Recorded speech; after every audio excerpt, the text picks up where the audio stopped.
Bisa diceritakan sedikit tentang Shadia? Ya, saya lahir di Banda Aceh, besar di Banda Aceh.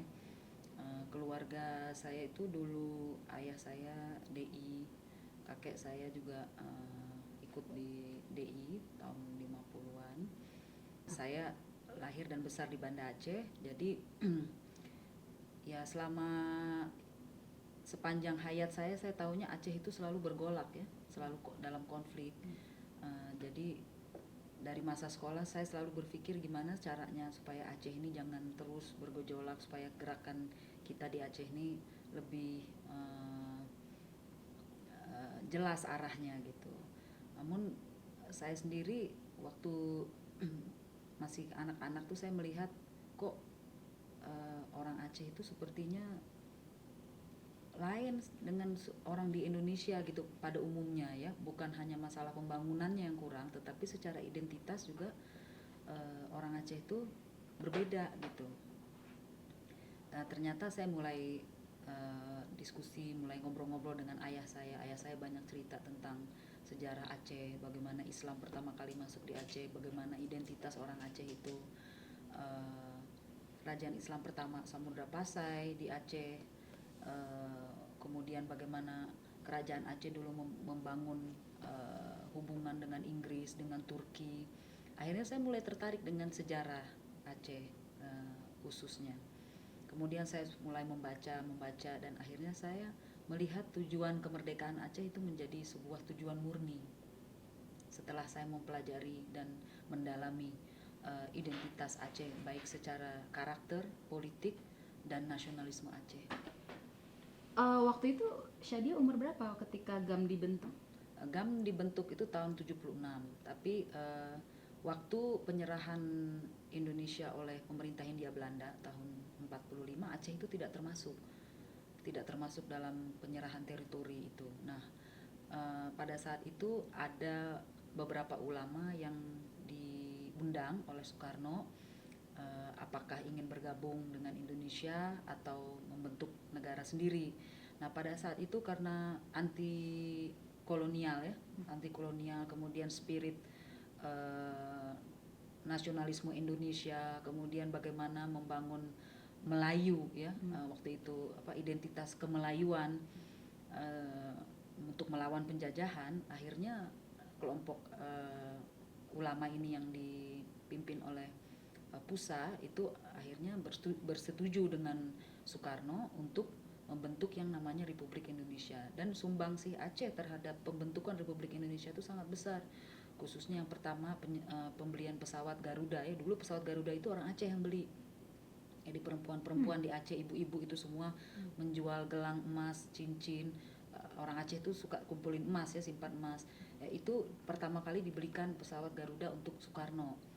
Bahkan pengakuan negara kesatuan Republik Indonesia pertama itu juga di Aceh Tengah, yaitu di Radio Rimba Raya. Radio Rimba Raya yang pertama kali disiarkan bahwa negara Indonesia masih eksis dan masih ada, dipimpin oleh Soekarno dan Muhammad Hatta pada waktu itu. Jadi Aceh sumbangsihnya terhadap pembentukan Republik Indonesia luar biasa.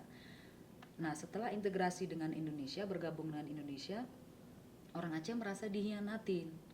Nah, setelah ada pemberontakan Darul Islam yang dipimpin oleh Tengku Daud Bereh, orang Aceh merasa secara teritorial kita dikebiri, secara politik kita dihabisi, sehingga kita berpikir ini kok akhirnya kita gabung dengan Indonesia bukan untung malah buntung gitu pada saat itu. Tentunya dengan pemikiran yang masih sangat tradisional ya, masih islami. Waktu itu dijanjikan istimewa di bidang pendidikan, kebudayaan, agama. Ini tahun berapa? Saya kurang ingat persisnya, tapi tahun 50-an ya, pada zaman habis Darul Islam. Nah, pada saat itu implementasinya kan tidak ada. Implementasi tidak ada, bahkan pada saat Gerakan Aceh Merdeka dibentuk tahun 1976, itu sebetulnya jumlah yang ikut GAM, waktu itu namanya AM, Aceh Merdeka, itu jumlahnya sangat sedikit. Pemimpinnya itu Tengku Hasan Tiro.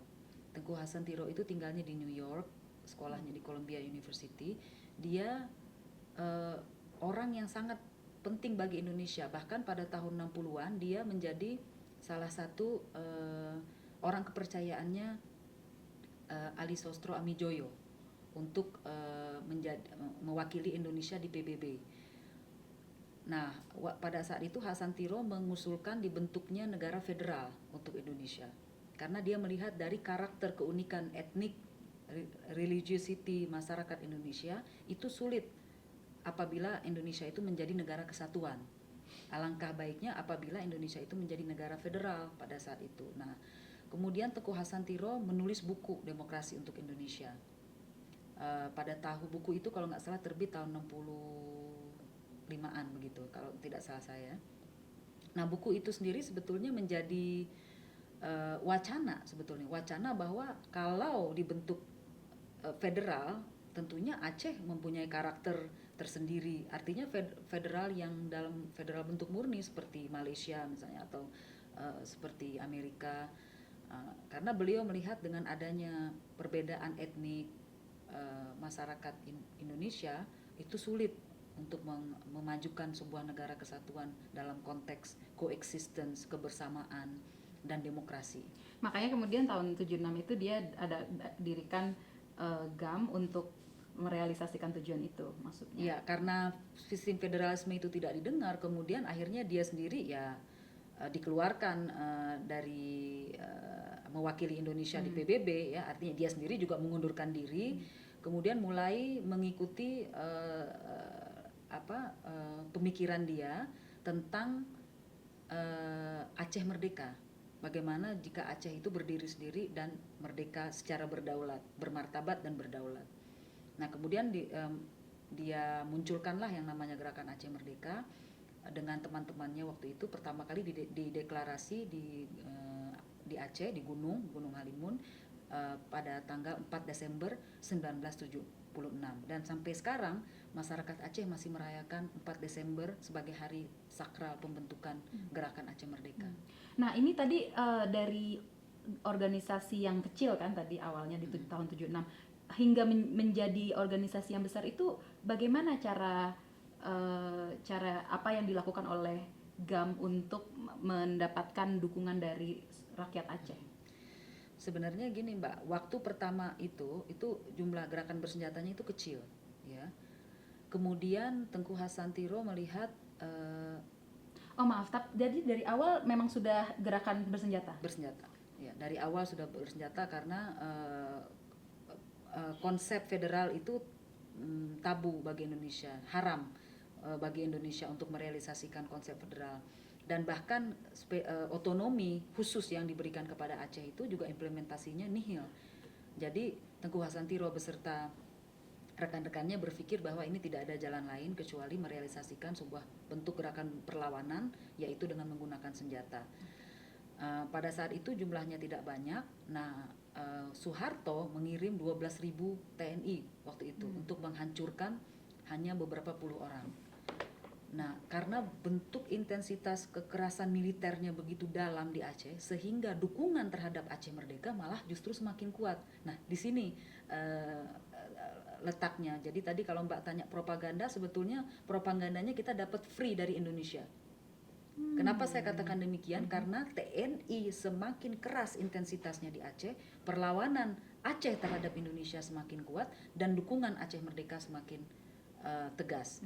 Nah, disinilah akhirnya muncul GAM-GAM baru. Tiba-tiba mereka mendaftarkan diri menjadi anggota gerakan bersenjata. Walaupun memang kalau dari secara akademisi ada pro dan kontra. Ada yang katakan, oh karena masyarakat Aceh nggak ada kerja, makanya mereka gabung bersenjata. Oh karena mereka uneducated, tidak berpendidikan, sehingga mereka gabung. Semua pemikiran ini saya pikir bisa iya, bisa tidak. Tetapi yang perlu dilihat pada saat itu adalah tekanan militer dari Indonesia sehingga muncul gerakan Aceh Merdeka dengan jumlah yang demikian besar. Jadi semenjak 76 kemudian masuk DOM, daerah operasi militer, itu dimulai 1989 sampai 1998. Bayangkan 10 tahun DOM itu kita tiap hari hanya menyaksikan mayat-mayat bergelimpangan di Aceh. Dan itu efeknya luar biasa.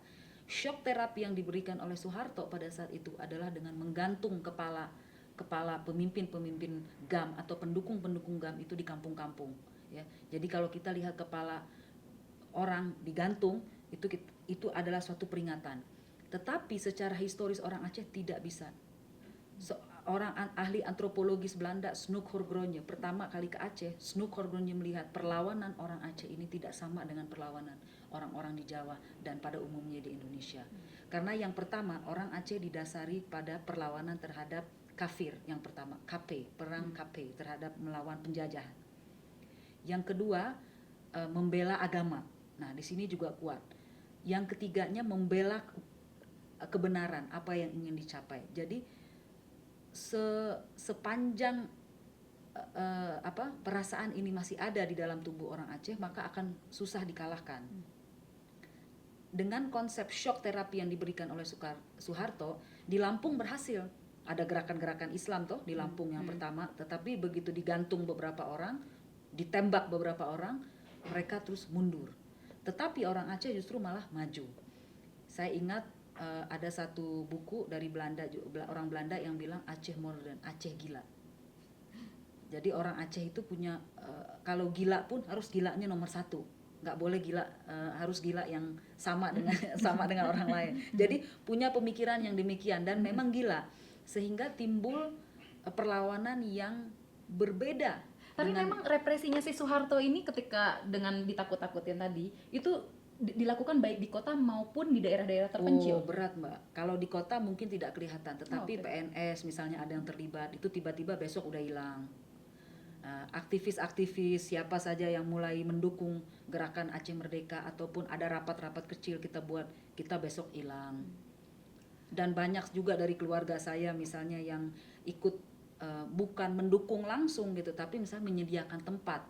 Ya, misalnya kita menyediakan rumah atau menyediakan kopi, teh dan segala macam, itu dibilang mendukung.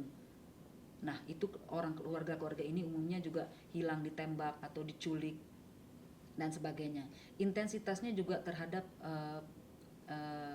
pemerkosaan terhadap perempuan-perempuan Aceh. Itu jumlahnya sangat besar. Pada masa DOM itu ribuan perempuan Aceh yang diperkosa. Karena ini pemerkosaan ini juga merupakan strategi shock terapinya Soeharto untuk menakuti bahwa kalau kau melakukan perlawanan, maka kau akan mendapatkan ini. Jadi ada bahkan sistematis sekali itu Mbak pemerkosaannya. Oke, jadi ada faktor eksternal kan dari represi dari rezim Soeharto. Tapi dari GAM-nya sendiri sebagai organisasi, bagaimana dia bisa menyatukan reaksi dari masyarakat Aceh ini menjadi sebuah organisasi yang satu gitu. Jadi apa alat propagandanya, apa medianya untuk menyatukan rakyat ini? Yang pertama, yang saya tidak ikut ya pada masa pertama, tapi dengar cerita dari kawan-kawan dan juga orang tua-tua kita yang terdahulu, mereka katakan itu melalui propaganda ke kampung-kampung. Mereka melakukan semacam histori pemahaman sejarah gitu, pemahaman sejarah, menceritakan apa Aceh sebelumnya dan bagaimana Aceh setelah Indonesia. Nah, jadi pemahaman ini karena sejarah Indonesia kan banyak diputar balik. Nah, kita mencoba mengembalikan sejarah itu dengan memberikan pengertian kepada orang Aceh bahwa kita ini sudah diperlakukan dengan cara yang tidak adil dan tidak bermartabat. Maka kita harus mengembalikan Aceh kembali ke tempat posisi yang pertama, posisi yang semula.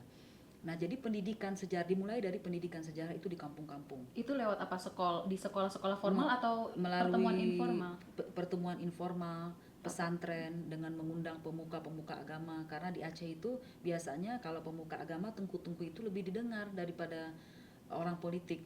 Jadi di Aceh itu sistemnya sama seperti di Iran juga. Jadi kalau ada imamnya yang ngomong, semua orang dengar gitu. Jadi sistem hierarki religiusnya masih sangat kuat. Nah, jadi melalui pemuka-pemuka agama ini, melalui tengku-tengku orang-orang pesantren, abu-abu kita di pesantren, nah mereka yang memobilisasi gerakan melalui anak-anak pesantren, masyarakat, orang kampung, petani, nelayan dan sebagainya. Jadi sangat terorganisir dengan baik. Masalah perekrutan itu umumnya mereka datang Misalnya keluarga saya sudah ditembak oleh TNI, saya nggak punya apa-apa lagi, oh, ibu saya diperkosa di depan saya nggak punya apa-apa, saya nggak ada harga diri gitu. Malah ada anaknya yang disuruh perkosa ibunya. Jadi luar biasa memang kalau kalau kita dengar cerita di Aceh ini, memang kita tidak sanggup mendengar ya cerita ini semua. Memang luar biasa sekali operasi militer di Aceh. Nah, pada saat itu jumlah ini semakin bertambah, Indonesia juga semakin keras menghantam GAM. Jadi semakin gerakan ini menjamur, tiba-tiba gerakan mendukung GAM jumlahnya tiba-tiba menjadi ribuan bahkan puluhan ribu yang masuk ke dalam AGAM. AGAM itu adalah Angkatan Bersenjata Gerakan Aceh Merdeka. Jadi ada GAM, ada AGAM. Oke. Tentang proses pergi ke kampung-kampung itu. Jadi kan lewat penceritaan sejarah. Jadi bentuknya oral gitu ya. Naratif. Karena Naratif. ya, masyarakat Aceh itu culturally narrative society. Jadi kita tidak menggunakan media apapun, kita menggunakan syair, menggunakan lagu, menggunakan pengajian, menggunakan segala macam outlet yang tersedia yang kira-kira bisa dipahami oleh masyarakat tradisional kampung di Aceh. Jadi bentuknya ini masih sangat ya pakai sarung, datang ke kampung-kampung, bicara dengan orang-orang, dan biasanya orang-orang ini korban, memang korban. Jadi yang didatangi oleh GAM juga adalah korban, dan biasanya GAM melakukan bantuan-bantuan, memberikan bantuan terhadap korban sehingga simpati itu timbul di kampung. GAM jadi tidak punya media, koran, radio, Enggak, televisi. enggak. Media kita hanya berupa narasi, cerita, kemudian dari mulut ke mulut, gerakan dari mulut ke mulut. Baru setelah 98 secara reformasi, baru GAM membentuk Civilian Wing. Apa itu civilian? Civilian Wing-nya itu SIRA, Sentra Informasi Referendum Aceh, yang mana kemerdekaan itu bisa dicapai juga melalui referendum, karena kita terinspirasi oleh referendum di Timur Timur, sehingga orang Aceh juga berpikir bahwa kalau Aceh dibikin referendum udah pasti 99% minta merdeka. Nah, akhirnya terinspirasilah dari sini, baru nanti saya bisa cerita itu tentang bagaimana SIRA membangun jaringan network nasional dan internasional. Bisa diceritakan sedikit bentuk organisasi GAM? GAM strukturnya struktur militer ya, seperti gerakan bersenjata pada umumnya yang ada di dunia, mungkin sama dengan di Filipina, di Nepal dan sebagainya. Namun GAM tidak mengikuti struktur Indonesia. Jadi GAM melakukan menciptakan struktur baru di kampung-kampung agar masyarakat tidak lagi pergi ke kantor kecamatan misalnya. Tidak lagi pergi ke KUA. Jadi orang mau menikah, orang mau cerai, orang mau beli tanah, orang ada sengketa tanah, itu perginya ke GAM. Jadi GAM kira-kira menguasai seluruh hampir 70% dari kerja-kerja ini. Jadi kerja-kerja pemerintah sudah dipegang oleh GAM. Jadi kondisinya sama dengan LTTE di Sri Lanka. Jadi 70% area ini sudah dipegang oleh GAM, sehingga TNI itu hanya boleh dibilang menguasai 5-10 km dari jalan hitam. Jalan hitam itu maksudnya jalan aspal. Jadi 5-10 km masuk dari jalan aspal itu udah kekuasaan GAM. Dan TNI nggak bisa masuk ke situ. Jadi GAM menginstal orang-orang ini di posisi-posisi tersebut, atau justru ketika orang-orang yang memiliki posisi-posisi tersebut direkrut oleh GAM? Ada yang direkrut, ada yang mencalonkan diri, ada juga memang yang diutus oleh GAM untuk posisi-posisi kadi misalnya, posisi orang hukum yang menguasai hukum tentang misalnya sengketa tanah, masalah dengan sawah, irigasi dan sebagainya. Jadi mereka membuat struktur baru di luar struktur Indonesia sebagai bentuk perlawanan identitas. Jadi ini ada identitas Aceh versus identitas Indonesia. Basis ekonominya GAM itu apa?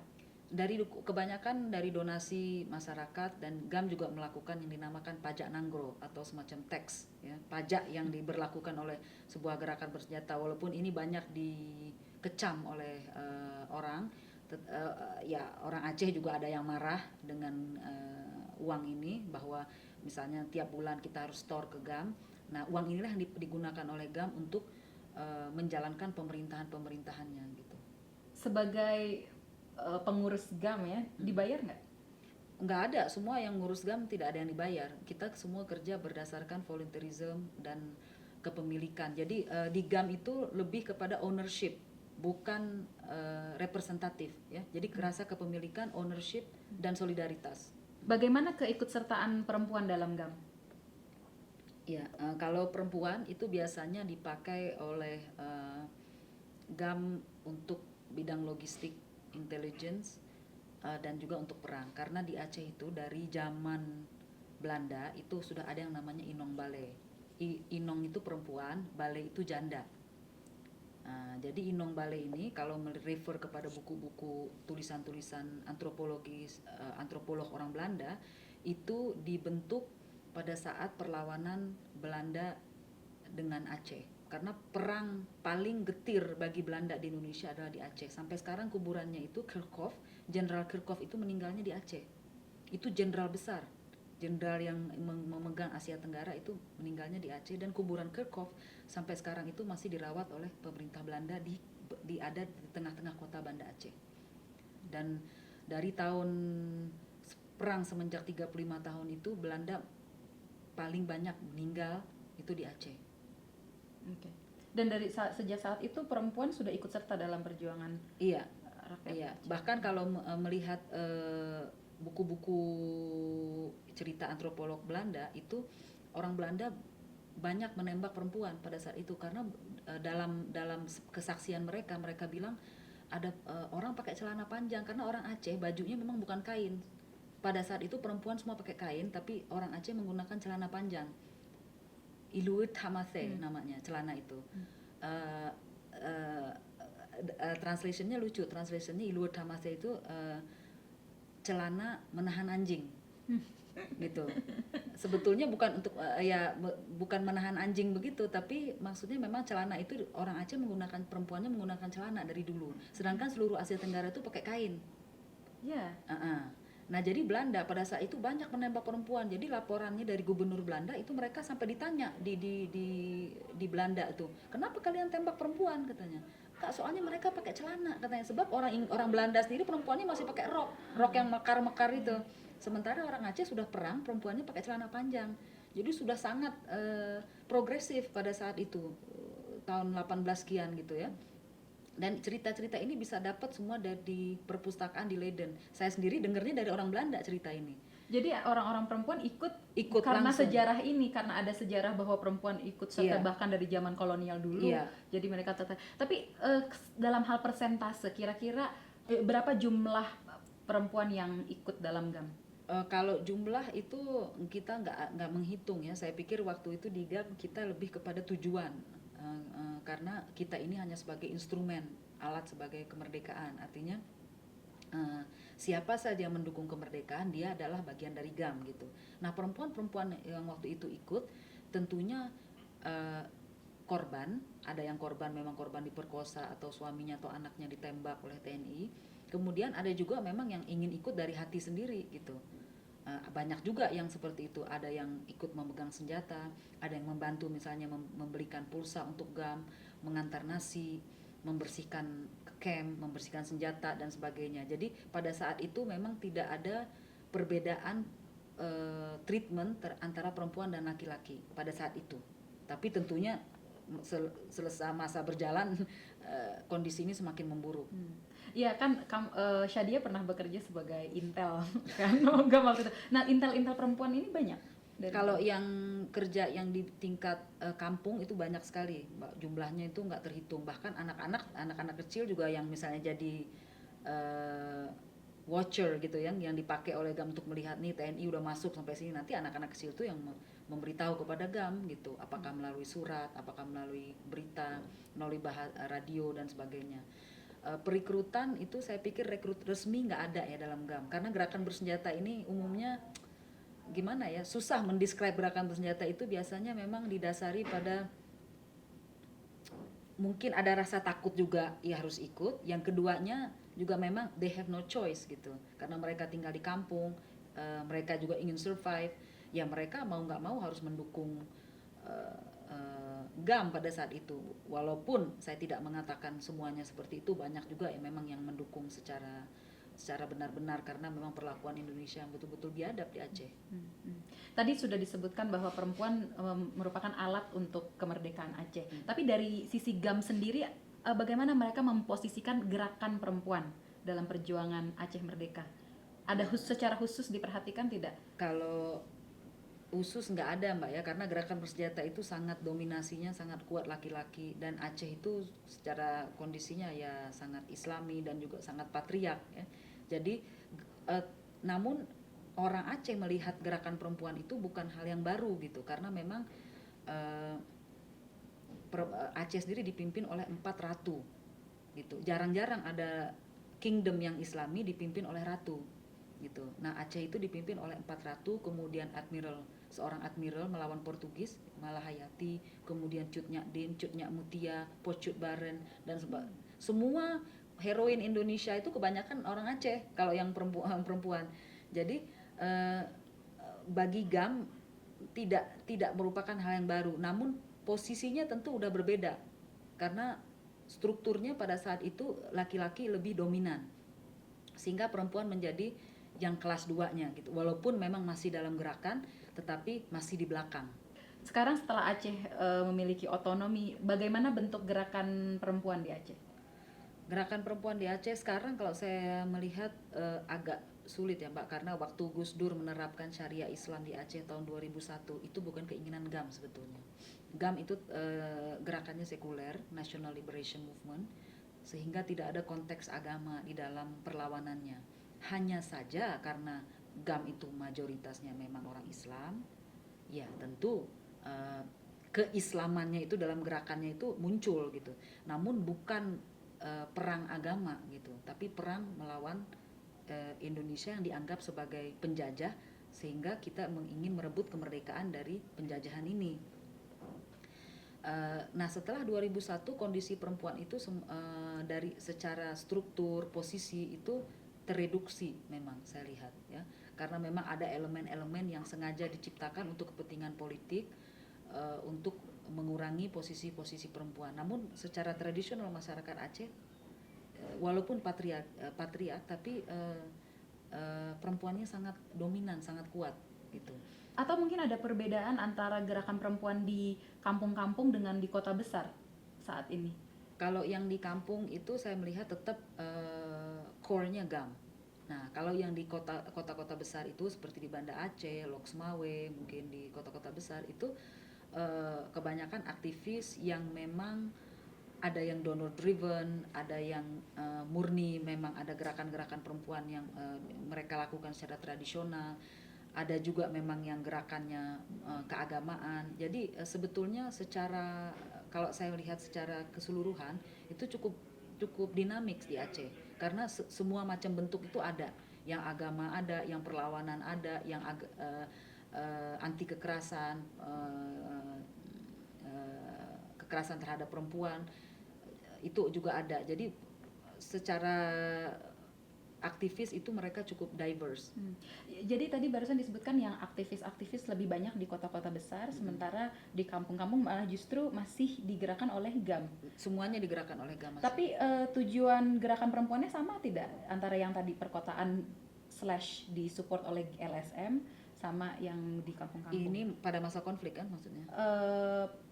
Ya, pada masa konflik dan kemudian setelah perjanjian damai. Pada masa konflik ini gini, pada masa konflik kita terbagi dua, Mbak. Ada pergerakan perempuan yang memang membela GAM dan juga bersetuju dengan gerakan bersenjata. Ada yang di kota yang memang lebih cenderung melihat alternatif, misalnya perdamaian atau anti kekerasan. Saya pikir kedua-duanya positif pada saat itu konflik ya. Namun terjadi benturan-benturan hanya saja dalam pada masa mobilisasi misalnya, itu sering terjadi benturan-benturan.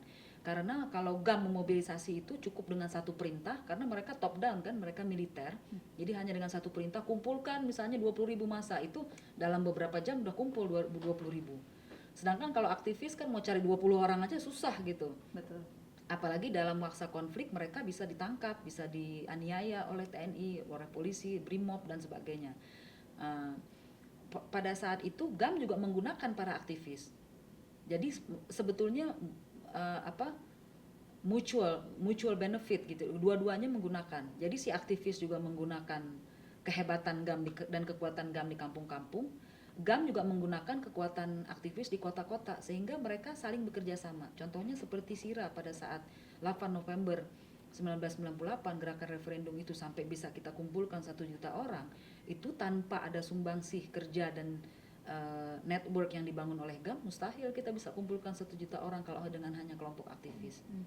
Ini jadi Sira muncul lagi, bisa diceritain itu media yang digunakan oleh Sira?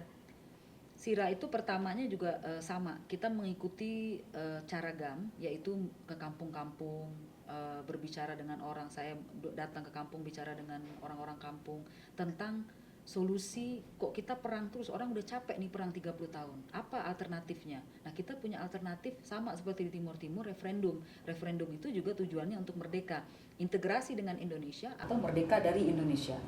Nah, sehingga masyarakat kampung sangat antusias, mereka nggak pernah dengar. Saya sendiri kaget ada kata-kata referendum gitu, semua terkesima gitu. Akhirnya euforia referendum itu sangat luar biasa 98-99 di Aceh. Nah, pada saat itu kita merekrut mahasiswa, dan gerakan mahasiswa IAIN waktu itu kuat sekali di Aceh, kuat sekali dibangun oleh, karena IAIN itu umumnya anak-anak kampung basisnya, bukan anak-anak kota, bukan anak-anak orang kaya ya, tapi dari masyarakat ekonomi lemah. Nah, dari IAIN ini dibangunlah ke gerakan-gerakan tradisional lain, ke nelayan, petani, tukang beca, penjual kaki lima dan sebagainya. Jadi kita kumpulkan orang-orang ini, kemudian kita didik mereka untuk mendukung referendum. Jadi mereka kita jadikan juga alat untuk menjual referendum ini ke komunitasnya masing-masing. Nah, jadi kita sistemnya memang sistem propaganda juga begitu ya, boleh dikatakan. Dan kita juga menggunakan orang-orang yang memang sangat berdedikasi tinggi, sangat bisa dipercaya, dan orang-orang yang siap mati istilahnya, orang-orang yang siap maju di depan. Sira itu didirikan oleh 150 organisasi. Pada saat itu mereka bersetuju bahwa referendum menjadi satu solusi untuk Aceh, baik itu tujuannya merdeka atau perdamaian. Jadi pada saat itu alternatif daripada perang adalah referendum. Maka referendum itu menjadi populer. Tadi sudah diceritakan sedikit hubungan GAM dengan LSM di masa konflik, di era konflik ya. Ada tidak perbedaan antara hubungan GAM dengan organisasi sipil atau LSM tadi di era konflik dengan pasca Helsinki, yaitu sekarang? Ya, itu berbeda karena waktu masa konflik itu tujuannya sama ya. Ada aktivis yang memang tidak mendukung merdeka, tetapi kalau merdeka juga nggak apa-apa gitu kan. Artinya mereka bermain dalam safety zone. Ada juga memang yang tidak mendukung. Tetapi kalau sesudah Helsinki ini saya melihat justru LSM-nya semakin terfragmentasi. Ya, tidak murni seperti pada masa konflik. Terfragmentasi dalam arti 2004 kan terjadi tsunami di Aceh. Nah, setelah tsunami itu kan bantuan-bantuan dari internasional sangat masif, besar sekali masuk ke Aceh, dan itu pertama kali mungkin dalam sejarah Indonesia adanya begitu besar natural disaster dengan donor-donor internasional, sehingga pada saat itu jumlah LSM itu sangat menjamur di Aceh, ratusan jumlahnya. Akhirnya yang bertahan kan tidak banyak. Dari jumlah ratusan ini, dari 2004 sampai sekarang 2014 itu jumlahnya semakin kecil. Jadi yang bertahan ini memang yang betul-betul mempunyai koneksi dengan masyarakat, yang mempunyai mandat dari masyarakat. Jadi yang tadinya hanya berdiri berdasarkan funding itu umumnya jatuh semua. Nah, relasi GAM kebanyakan kepada orang-orang yang memang mempunyai relasi dengan masyarakat, atau LSM yang mempunyai relasi dengan masyarakat. GAM juga memanfaatkan LSM untuk tujuan-tujuan politisnya sekarang. Apalagi pemerintahan Aceh sekarang, partai yang kuat di Aceh itu adalah partai Aceh yang dimotori oleh orang-orang GAM semua. Nah, mereka juga menggunakan LSM ini baik untuk positif maupun untuk negatif gitu. Jadi saya melihat pasca konflik ini terfragmentasinya dikarenakan ada tujuan politis. Sebelumnya tujuan politisnya itu sama, namun sekarang tujuan politisnya dibalut oleh interest. Saya tertarik dengan proses perubahan GAM dari gerakan bersenjata ke sekarang dalam bentuk GAM partai politik, Partai Aceh tadi. Bisa diceritakan prosesnya, proses perubahannya? Ya, saya tidak ikut dalam Partai Aceh, tapi saya bisa menceritakan karena itu juga rekan-rekan saya. Saya melihat waktu perjanjian damai di Helsinki, memang butir-butir pernyataan di Helsinki itu adalah salah satunya menyetujui dibentuknya partai politik lokal. Ingat bahwa di Indonesia satu-satunya yang mempunyai partai politik lokal hanya di Aceh. Artinya ada partai politik nasional dan ada partai politik lokal. Nah, dengan dalih inilah maka GAM mau berdamai dengan Indonesia, mau menandatangani perjanjian damai. Partai politik lokal ini yang dimaksudkan oleh GAM adalah untuk tetap menjalankan misi-misi dari Gerakan Aceh Merdeka dalam menerjemahkannya ini ke dalam proses perdamaian sekarang. Tujuan dari partai politik lokal ini adalah untuk melanjutkan kerja-kerja Gerakan Aceh Merdeka. Artinya gini, merdeka sudah tidak bisa dicapai. Tapi apa yang bisa dicapai mendekati merdeka agar membuat masyarakat Aceh ini aman, damai, dan sejahtera. Tentunya misi dari Partai Aceh ini untuk meneruskan amanah ini, amanah MOU. Nah, Partai Aceh sekarang dipimpin oleh mantan Panglima Gerakan Bersenjata GAM, itu Muzakir Manaf. Transformasinya saya pikir tidak begitu sulit dibayangkan karena GAM itu sistemnya top down, walaupun udah prosesnya sudah civilized gitu ya, mereka sudah mensipilkan diri, tetapi secara militernya GAM masih tetap gitu menggunakan cara-cara militer dalam menggerakkan mesin-mesinnya di kampung-kampung dan di perkotaan. Artinya kekuatan propaganda, kekuatan merekrut, kekuatan mempengaruhi psikologi masyarakat, menguasai naratif dan psikologi masyarakat ini masih the champion gitu. Mereka yang masih menguasai arena ini, sehingga Partai Aceh untuk merekrut orang, mencari orang, dan untuk mendapatkan orang-orang yang mau bekerja dengan mereka itu tidak susah. Apalagi sekarang dengan iming-iming politik, bisa jadi bupati, bisa jadi DPR Aceh gitu, bisa jadi wali kota dan sebagainya, sehingga mereka nggak ada masalah dalam meleburkan diri, walaupun dalam bentuknya mungkin sedikit tidak demokratis. Misalnya ada hal-hal, ya mereka namanya gerakan bersenjata, jadi ada bentuk-bentuk yang misalnya bentuk intimidasi kecil sampai besar. Bahkan sekarang menjelang pemilu di Aceh kita melihat banyak sekali terjadi kekerasan pra pemilu yang cukup menyedihkan di Aceh. Bagaimana sekarang setelah GAM mengambil alih kuasa di Aceh, kenapa Aceh jadi memberlakukan syariah Islam? Apakah ini memang yang diperjuangkan GAM dulu? Nggak ada. Itu GAM itu sebetulnya dari pertama itu tidak mau syariah Islam. Coba kalau kita melihat perjanjian MOU Helsinki, itu GAM menuliskan di situ secara jelas freedom of religion. Di situ jelas ya, di dalam preambul dari MOU Helsinki itu adalah freedom of religion. Artinya kita hanya mempunyai hak terhadap orang-orang Islam yang ada di Aceh.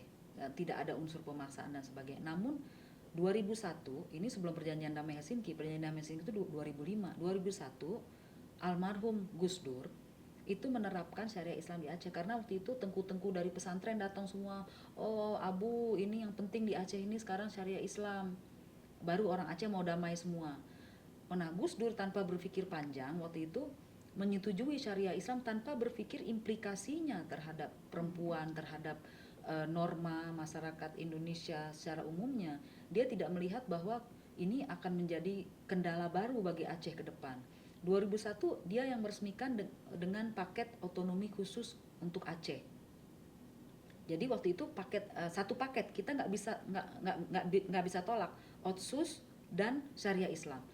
Nah, karena orang Aceh itu devout Muslim, orang Aceh itu sangat beragama, masa sih mau tolak gitu syariah? Kan nggak mungkin gitu ya. Ini hukum dari Tuhan kok ditolak. Akhirnya terjadi yang dinamakan the silence majority. Silence majority sekarang nggak bisa mengatakan apa-apa terhadap produk-produk undang-undang syariah yang diterbitkan di Aceh. Tapi kalau ini dibilang dari keinginan GAM, itu tidak ada. Karena saya sendiri berada di Helsinki dan ikut selama proses perundingan damai, itu tidak ada diskusi satupun tentang syariah Islam. Karena umumnya orang-orang GAM yang bernegosiasi di Helsinki, mereka itu tinggalnya di Swedia, di Norway, di Australia, di Kuala Lumpur. Mereka orang-orang sekolah-sekolah tinggi semua gitu. Mereka sudah melihat dunia luar dengan sistem yang toleran, ya. Artinya mereka juga nggak mau ada semacam model baru, karena orang-orang Aceh menganggap kita yang membawa Islam kok di Asia Tenggara dulu. Kita yang pertama Islam. Kok sekarang Indonesia harus mengajarkan Islam untuk orang Aceh? Jadi that seems absurd. Ya, dan juga absurd karena dalam sejarahnya di zaman kolonial tadi kan diceritakan perempuan-perempuan sudah pakai celana di masa ketika perempuan-perempuan di Asia Tenggara masih pakai kain. Iya. Jadi memang sebenarnya perempuan justru sudah lebih progresif Sudah di lebih Aceh. progresif di Aceh. Jadi sekarang disuruh pada pakai kain lagi kan. Jadi sedangkan coba kalau kita lihat baju adat Aceh aja. Coba udah pernah lihat kan baju adat Aceh? Itu kan celana panjang. Orang kawin aja pakai celana panjang. Kalau baju wedding orang Aceh itu celana panjang perempuannya. Itu juga udah menggambarkan pada saat itu begitu progresif gitu. Dan berbeda dengan saya nggak katakan yang pakai kain itu kolot, tapi saya hanya membedakan bahwa ini memang berbeda gitu dengan yang ada di seluruh Indonesia. Nah, kita melihat dari segi ininya, jadi kultur masyarakat Aceh sendiri sebetulnya kaget dengan syariah Islam yang ada sekarang. Kalau saya boleh katakan, kalau misalnya selendang atau hijab itu mungkin ya orang Aceh masih can accept ya, karena ibu-ibu kita juga pakai selendang gitu kan. Tapi yang jilbab secara ini, yang Arabized, yang diarabkan gitu, itu juga saya pikir masih shocking bagi orang Aceh. Yang keduanya itu juga aturan-aturan misalnya sekarang khalwat ya, perempuan laki gitu nggak boleh berduaan dan segala macam. Kemudian udah mulainya akan timbul segregasi perempuan dan laki. Itu kan sama sekali dalam kultur norma Indonesia dan khususnya Aceh juga sama sekali nggak ada. Orang dulu perang sama-sama kok, tidur makan sama-sama gitu kan. Sekarang kok tiba-tiba jadi dunianya jadi seperti ini gitu. Jadi orang Aceh juga merasa tidak bisa berbuat banyak. Namun yang sangat saya sesalkan adalah produk-produk dari syariah Islam ini adalah untuk kepentingan politik, bukan untuk kepentingan memang masyarakat. Kenapa misalnya tidak melahirkan produk syariah Islam tentang korupsi misalnya, atau tentang environment, lingkungan hidup, tapi kok justru hanya kepada tubuh perempuan harus pakai baju begini, perempuan nggak boleh begini, perempuan nggak boleh begitu, yang katanya notabene-nya syariah dan Quran dan hadis kita harus ikuti. Jadi saya pikir ini yang menjadi kendala sekarang di Aceh. Namun perempuan Aceh saya melihat tidak begitu mengambil berat, mereka terus jalan karena secara masyarakat juga melihat bahwa ini tidak normal gitu. Jadi kalau Mbak ke Aceh ya, orang yang naik motor itu masih banyak perempuan, yang jualan di pasar itu perempuan, yang jadi guru, dosen, petani dan segala macam itu masih banyak sekali perempuan, karena kulturnya memang nggak kita bukan orang Arab gitu, bukan masyarakat Arab yang berbeda secara geografis dan norma hidup. Oke, jadi sepertinya ada perbedaan antara GAM sebelum perjanjian Helsinki dengan GAM setelah perjanjian Helsinki, yaitu ketika sudah menjadi partai dan sekarang berkuasa di Aceh.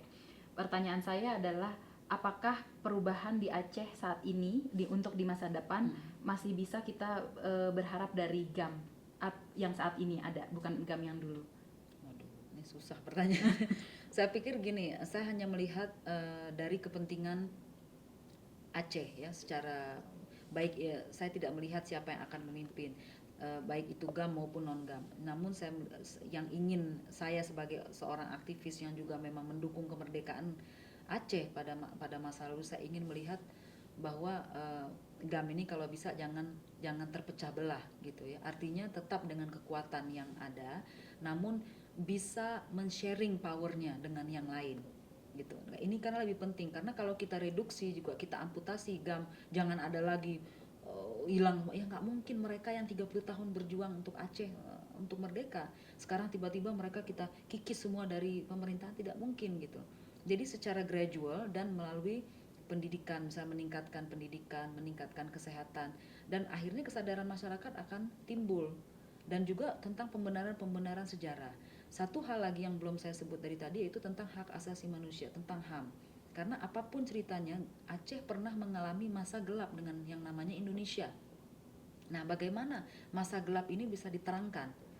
Yaitu dengan pengungkapan kebenaran. Makanya di dalam MOU Helsinki ada itu the Truth and Reconciliation Commission atau Komisi Kebenaran dan Rekonsiliasi. Namun ini nggak pernah dibahas. Karena sekarang posisinya udah enak, GAM sudah enak di pemerintahan, Indonesia sudah enak dengan posisi damai dengan Aceh, sehingga masalah HAM ini tidak diangkat lagi. Namun untuk membangun kembali rasa kebersamaan ini, unifying feeling ini, saya pikir melalui gerakan hak asasi manusia, pemulihan, rekonsiliasi, dan juga pemaafan. Saya pikir ini juga yang perlu diingat bahwa state violence atau yang kekerasan negara yang dilakukan Indonesia terhadap Aceh itu sangat luar biasa, dan kita memerlukan adanya suatu restorasi, ya, restorasi baik secara HAM maupun secara finansial. Shadia juga bekerja menjadi mediator di tempat-tempat lainnya sekarang. Bisa disebutkan di mana saja? Yang sudah saya itu di Filipina Selatan, Mindanao, Selatan Thailand di Patani, Nepal, Afghanistan, dan Papua Barat. Ya, itu dari kelima wilayah itu yang secara intensif saya bekerja selama 5 tahun, kurun waktu 5 tahun terakhir ini. Memediasikan gerakan rakyat tersebut dengan UN atau enggak? Saya kalau saya datang sendiri sebagai independen kan tentu saya perlu enggak mungkin ya karena ada biaya. Jadi biasanya saya bekerja sebagai konsultan dari organisasi internasional, mereka yang merekrut saya untuk bekerja sebagai trainer maupun fasilitator maupun mediator untuk masuk ke wilayah-wilayah konflik di Asia Tenggara. Saya melakukan pendidikan ataupun training terhadap perempuan maupun laki-laki untuk mampu memediasi di tingkat kampung agar mereka juga bisa melakukan jalur-jalur perdamaian sendiri. Artinya mereka tidak harus berpikir mengundang orang atau masyarakat internasional atau apapun. Mereka bisa menggunakan instrumen yang ada di dalam masyarakat mereka sendiri, misalnya menggunakan dengan jalur tradisional, jalur kearifan lokal, apa yang local wisdom ya, kearifan lokal apa yang bisa mereka gunakan dalam memediasi ini. Nah, juga keikutsertaan perempuan, misalnya saya juga melakukan training juga di Myanmar, di Nepal dan di Afghanistan, mentraining para perempuan ini supaya bisa mampu bernegosiasi, artinya bernegosiasi tentang konflik, pengakhiran sebuah konflik, bernegosiasi untuk perlucutan senjata, bernegosiasi untuk reintegrasi, bernegosiasi untuk post conflict rehabilitation and reconstruction. Nah, kira-kira hal-hal seperti itu yang sekarang saya kerjakan di 5 negara ini. Apa kontribusi pengalaman Shadia di Aceh dalam mediasi konflik di dalam dan luar negeri tadi? Saya pikir saya justru banyak belajar dari Aceh ya, dari pengalaman Aceh dan juga dari pengalaman traveling ya ke negara-negara lain, melihat gerakan-gerakan di negara lain, dan saya pikir saya tidak akan bosan untuk belajar dan akan terus belajar proses ini karena sangat menarik. Dinamika setiap gerakan itu berbeda, kemudian endurance dari sebuah gerakan juga berbeda, partisipasi masyarakatnya juga berbeda. Tetapi hanya satu hal yang tidak berbeda, yaitu orang akan memperjuangkan yang namanya perdamaian. Orang haus gitu akan perdamaian karena orang sebetulnya capek konflik. Orang tidak mau berkonflik karena rugi secara ekonomi, rugi secara moral, rugi secara keturunan gitu ya. Sehingga mereka melihat ini kalau ada jalur dialog, kalau ada jalur mediasi yang bisa ditempuh, kenapa sih harus melalui jalur perang gitu. Jadi saya melihat dari semua negara yang saya kerja ini semua umumnya mau, tetapi mencapai itu susah. Jadi mencapai itu kita harus melalui batu-batu kecil, batu-batu besar untuk bisa mencapai perdamaian itu. Namun saya yakin kerja yang seperti ini tidak akan tidak akan pupus ya, dan akan berjalan terus gitu. Ada kesamaan tidak dalam gerakan-gerakan rakyat di tempat-tempat tersebut dalam hal organisasi, cara penyebaran ideologinya atau Umumnya hampir sama, namun kekuatannya kita lihat apakah didasari karena gerakan itu berpengaruh terhadap kuatnya support dari masyarakat terhadap gerakan mereka. Di wilayah-wilayah lain misalnya saya melihat ada yang kuat gerakannya, lemah di dukungan masyarakat. Gitu. Ada yang dukungan masyarakatnya kuat tetapi gerakannya lemah gitu. Jadi sulit kita apa karena konteks ini tidak one size fits all gitu. Mereka sangat berbeda, setiap konflik itu berbeda dan ada keunikan tersendiri. Kalau yang sama itu biasanya gerakan bersenjata itu umumnya karakternya hampir mirip ya umumnya. Yang maksud karakter organisasi atau secara organisasi misalnya National Liberation Front seperti di Filipina, di Patani Selatan, di Nepal, saya melihat itu mereka garis top down-nya hampir sama. Artinya gerakan struktur militernya hampir sama. Namun yang membedakan mereka adalah dukungan masyarakat. Jika mereka pandai memainkan win the hearts or mind of the people, mereka akan mendapat dukungan lebih kuat. Tapi jika mereka tidak pandai memainkan kartu ini, mereka menjadi dibenci oleh masyarakat. Nah, saya melihat ada garis kuat di antara proses ini dalam sebuah gerakan. gimana caranya agar dapat winning the heart of the people? Nah, itu pinter-pinternya gerakan. Biasanya dalam memulai gerakan itu GAM itu melakukan propagandanya itu hak asasi manusia. Jadi bagaimana HAM itu diberlakukan tidak normal di Aceh dan sehingga mendapat dukungan masyarakat. Ada di tempat lain justru gerakannya melakukan kekerasan terhadap masyarakat sehingga mereka dibenci. Misalnya mengambil tanah, menduduki rumah-rumah penduduk. Nah, sehingga akhirnya mereka tidak mendapat simpati dari masyarakat karena satu saja mereka melakukan kesalahan, maka dukungan masyarakat 1000 akan berkurang. Gitu. Jadi gerakan itu harus bisa memainkan. Jadi nggak mudah itu Mbak menjalankan gerakan itu suatu kerja yang sangat intens yang harus dimulai dengan sebuah dedikasi dan juga sebuah strength yang kuat. Shadia juga pernah bekerja sebagai mediator di Papua ya. Yeah. Nah, itu mengapa di Papua tidak ada gerakan perlawanan yang sepertinya kuat seperti di Aceh? Saya pikir di Papua itu kondisinya saya menjadi trainer ya di Papua untuk para perempuan pembawa perdamaian gitu atau perempuan yang kira-kira bisa menyampaikan perdamaian kepada komunitasnya.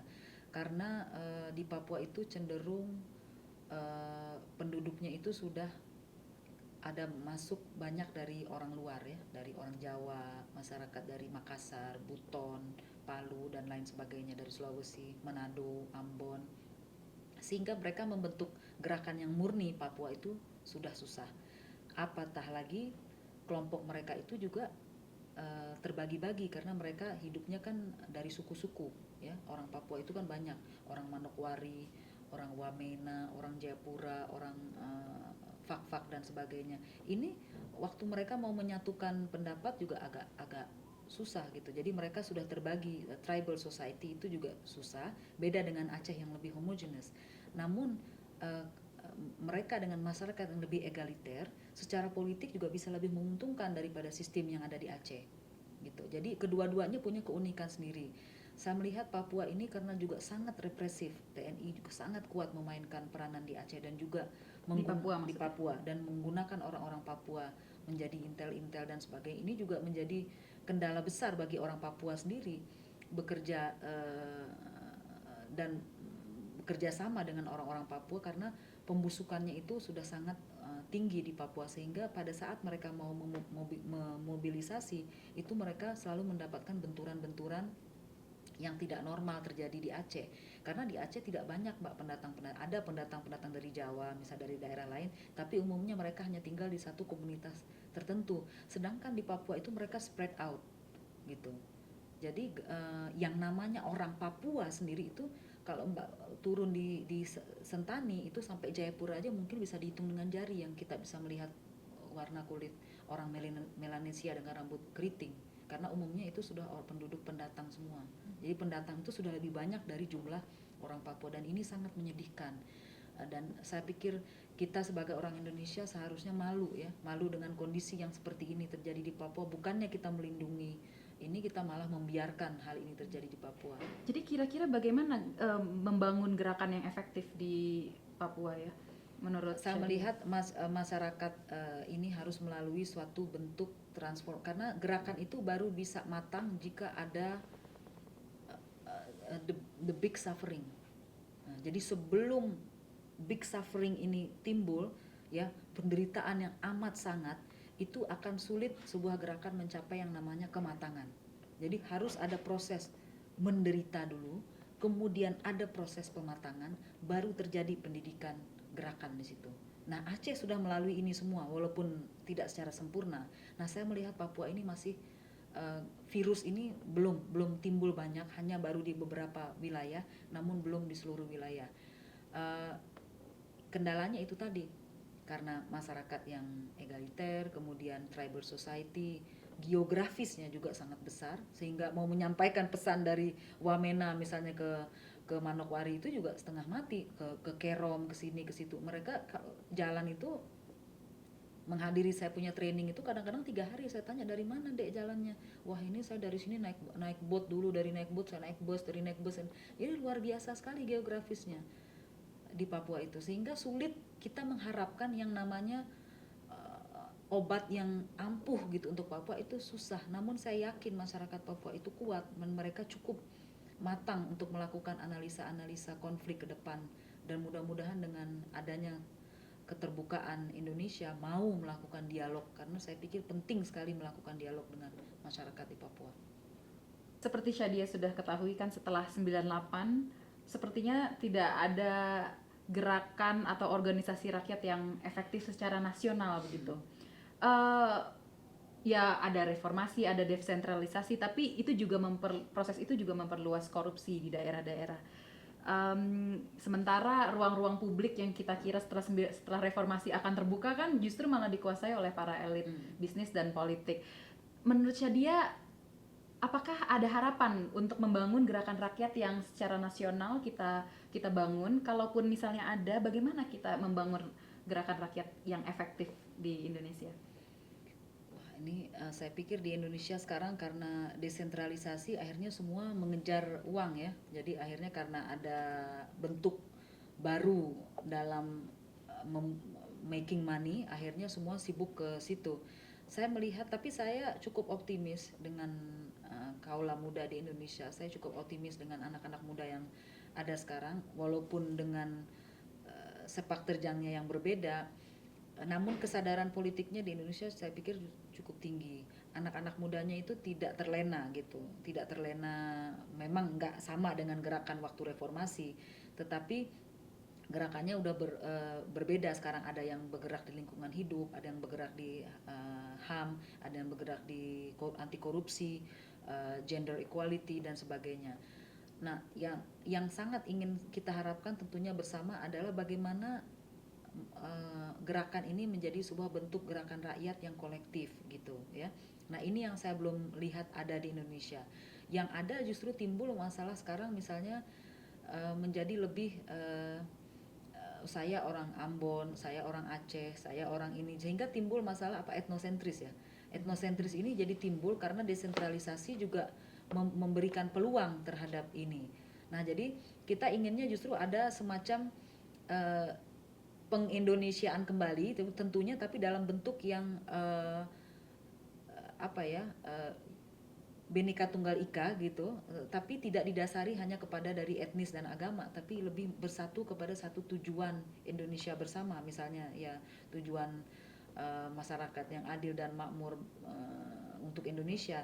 Saya melihat ini yang sangat kurang, sehingga mereka, saya Islam, saya Kristen, saya Ambon, saya Manado. Nah, ini yang semakin tajam di Indonesia juga dikarenakan oleh gerakan-gerakan yang timbul sekarang di Indonesia, sehingga gerakan ini memberikan rasa takut kepada orang-orang minoritas Kristen, misalnya orang-orang minoritas Hindu dan Buddha yang ada di Indonesia, yang seharusnya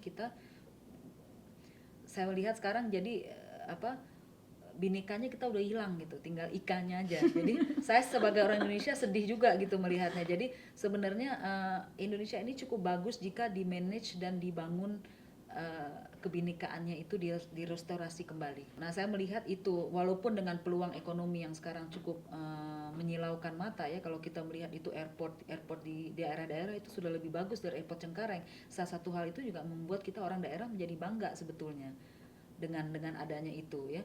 Namun jangan itu dijadikan elit-elit baru di wilayah masing-masing gitu, tapi mereka juga harus berpikir bagaimana mentransform Indonesia, walaupun dari Makassar, walaupun dari Jayapura, walaupun dari Aceh, dari tempat lain, tetapi membangun Indonesia untuk bersama gitu. Nah itu aja, saya cita-citanya itu, ingin melihat Indonesia ke depan. Terakhir, 5 langkah untuk membuat gerakan bersenjata. Aduh serius nih. Enggak ada apa.